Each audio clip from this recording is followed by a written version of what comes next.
All right, this is how you make even spacing. You can use this on all kinds of stuff. Fences, staircases, birthday candles, anything. This is how you evenly space an area.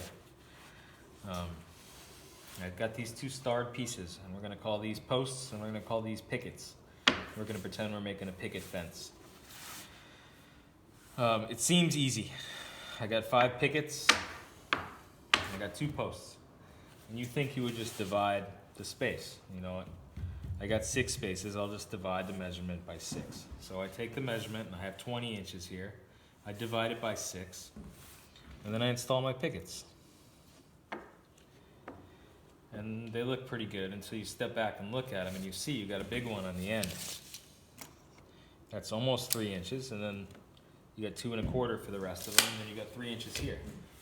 And it doesn't matter how many pickets you have or how big your space is, you're always going to end up with a screwy size at the end. And if you drive around town and look at people's fences, they're all like this. They all have this weird spacing on the end. And that's not how you do it. This is how I do it. There's a lot of different ways to do it. This is simple and foolproof, and you can see it happen rather than play the calculator and hope it happens.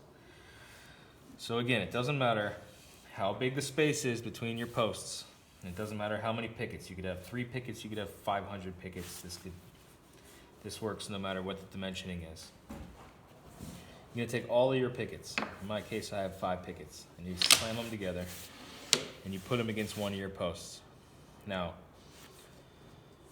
you're gonna count how many spaces between the pickets. So I got 1, 2, 3, 4, 5, and what a lot of people forget is that this is a space too. So I have 6 spaces overall. I push them tight, and I take a measurement of what's left. And I have 15 inches there. And I have 6 spaces. So what I do is I divide the 15 by the amount of spaces. 15 divided by 6 is 2.5 inches.